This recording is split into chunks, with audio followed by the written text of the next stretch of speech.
Welcome back, guys. We're going to learn about Norway. Awesome, right? 10 things you didn't know about Norway, to be more specific.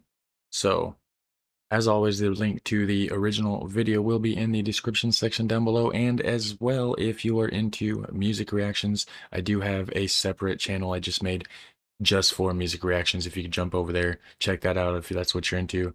Hit subscribe, help me get that grown. That would be amazing. So, without further ado, let's find out 10 things you did not know about Norway.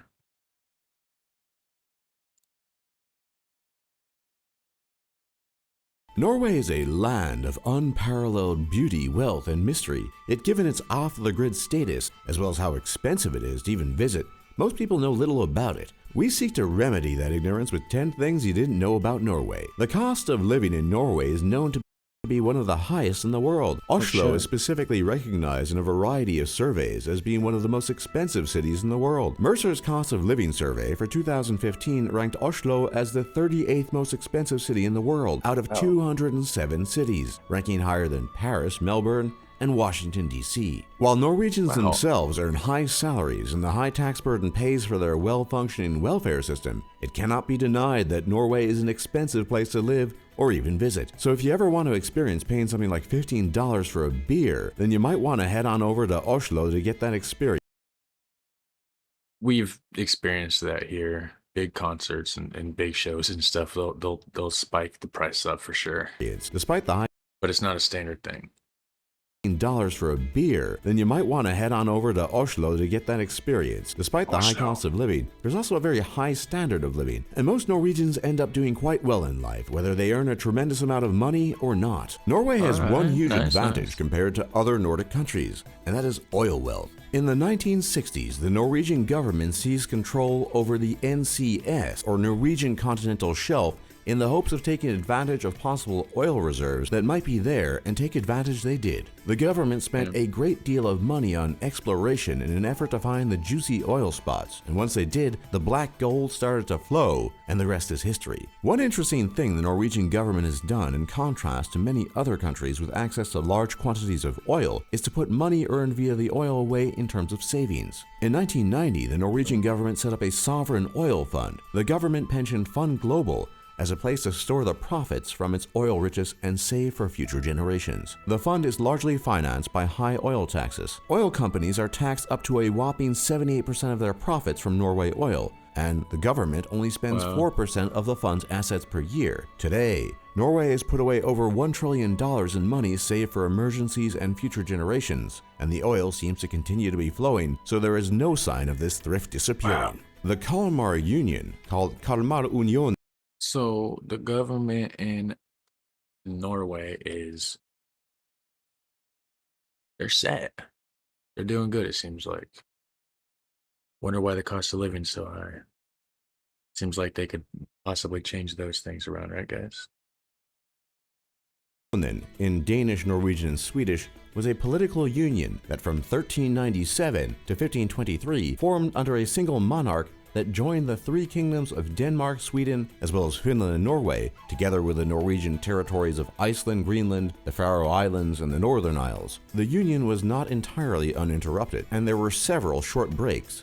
Legally, the countries remained separate sovereign states, but with their domestic and foreign policies being directed by a common monarch. The driving force behind its formation was to block German expansion northward into the Baltic region. And conversely, the main reason for its failure to survive was the perpetual struggle between the monarch, who wanted a strong unified state, and a Swedish and Danish nobility, which did not. Diverging interests gave rise to conflicts that would hamper the union in several intervals, from the 1430s until its final and definitive breakup in 1523, when Gustav Vasa became King of Sweden. Norway continued to remain a part of the realm Denmark-Norway until the Oldenburg dynasty for nearly 3 centuries, until its dissolution in 1814. The Norwegian language conflict, called Språkstriden in Norwegian. There is a lot to learn, guys. Try to absorb it. I know I'm trying, but it's hard to get all this information to sit. I watch a lot of videos, so I try to learn and absorb as much as I can. 1814. The Norwegian language conflict, called språkstriden in Norwegian, refers to an ongoing controversy within Norwegian culture and politics related to written versions of the Norwegian language. From the 16th to the 19th centuries, Danish was the standard written language of Norway due to Danish rule as a consequence of the Kalmar Union. As a result, the development of modern written Norwegian has been subject to controversy related to nationalism, rural versus urban, Norway's literary history, dialect versus standard language, spelling reforms, and orthography. Thus, in contrast to something akin to Hochdeutsch of Germany, Norwegian actually has two official standard variants. You can't even fit the damn map in there hardly. You just barely see it a little bit in the bottom. I mean, it looks kind of cool like that, but it's just so stretched out, that country is. Of Norwegian. Bokmål is one variety that can be regarded as more traditional, older, and conservative, and is sometimes viewed as Norwegianized Danish, and Nynorsk is regarded as a pure form of Norwegian, more Norwegian than Danish, and has a more nationalistic flavor to it. Both variants are used, but the variety tends to be found mostly in the written language. Surveys from the early 2000s indicated that upwards of 86.3% of Norwegians use bokmål as their primary means of written communication, with the remainder using nynorsk or combination of the two. Although historically there had been a great deal of tension concerning the matter, the age of conflict has long passed, and the differences in the language are more a curiosity to most than a point of contention to be fought over. These days, everyone enjoys skiing, but that might not be true had the Norwegians not founded the sport and created the... You guys made skiing? Wow. Okay. I did not I thought it was like, I just didn't really think. I guess I never really put much thought into it, but I would have probably guessed like Switzerland or something. Skiing, but that might not be true had the Norwegians not founded the sport and created the tools to help people enjoy it. The word ski originally comes from the Old Norse skith, which means split piece of wood or firewood. This of course makes sense given the very northern climate and abundant Skid. So now we have a thing called a skid. That's wood. It's like a wood pallet that you put under stuff that you lift up with like a fork truck or like a pallet truck. Wonder if that has some origins over there. Piece of wood or firewood. This of course makes sense given the very northern climate and abundance of snow in the country. Every time an American, Italian, or German skis down a slope enjoying this winter sport, they ultimately have to thank the Norwegians for developing the ski and the activity associated with it. If you've become familiar with Scandinavian food and like it, then Norwegian food will not disappoint you. Salmon is a staple food when it comes to the Norwegian diet, with the country's long coastline and many fjords producing ample amounts of this fish. Due to the colder temperatures, the fish grow over a longer period of time, allowing them to develop a deeper and richer flavor. Meat also makes up a number of popular Norwegian delicacies, such as kjøttboller or kjøttkaker. These can be described as a different version of Swedish meatballs, and those with a sweet tooth can satisfy their cravings with krumkake, translated as curved or crooked cake. Krumkake consists of paper-thin rolls of a waffle-like pancake, which are then filled with whipped cream. It's like a French crepe.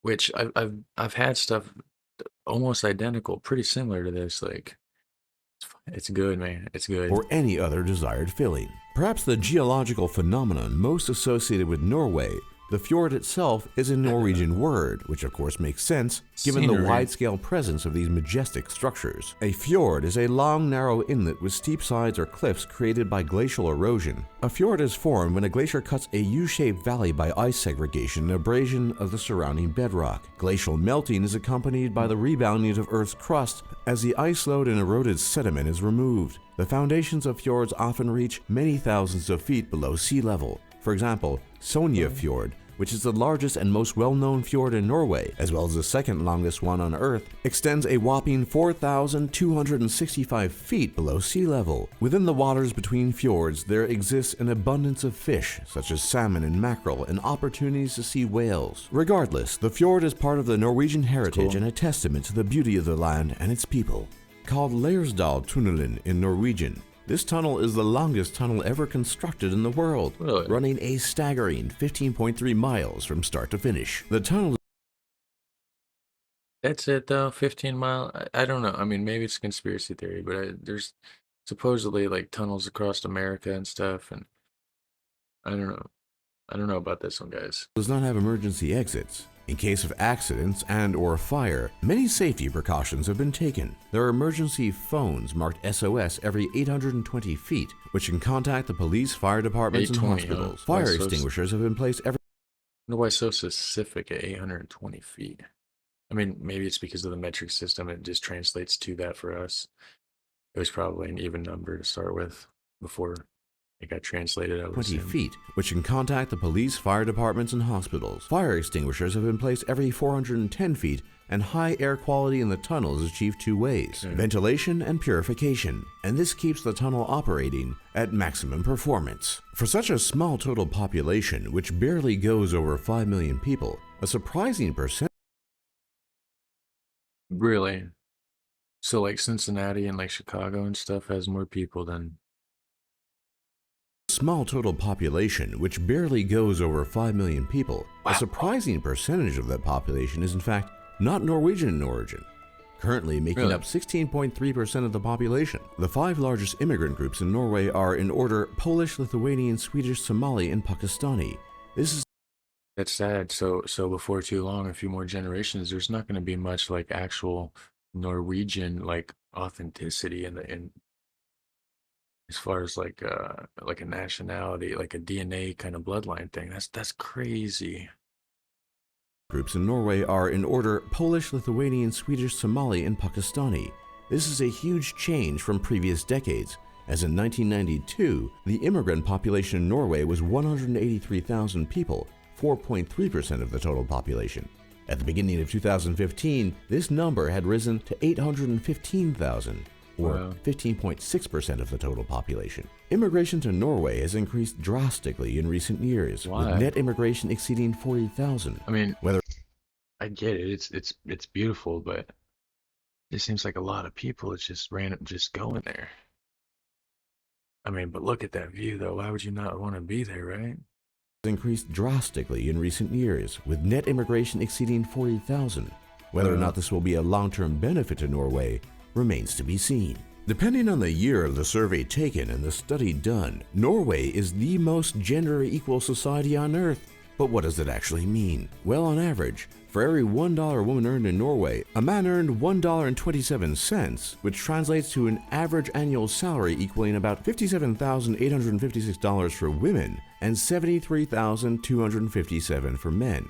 Adjusted, of course, for more hours worked by men. Just slightly under 76% of Norwegian women are part of the national labor market, while Norwegian men's participation is 80%, far better than most other countries. And women's political participation is greater than in most countries too. Overall, being a woman in Norway is not a bad deal, and maybe even better than being a man. Well, if you guys are having issues in Afghanistan being a woman and you want to like just dip out of your country and just go somewhere else, hit up Norway. It's going to be far superior to where you're at. Just think about it. It's good advice. For more top lists just like this, be sure to leave a like and subscribe if you haven't Top already. lists, guys. And don't forget to check out our other lists. And thanks for watching. Yep. And Thank you for watching my channel as well, guys. And go ahead and go check out Top Lists. They have amazing videos. If you've not seen their stuff, you should probably, like, I don't know why you're staying around here. Go check them out. They're awesome. Like my channel, you know, like the video, you know, if you enjoyed it and stuff. So, all right, take care.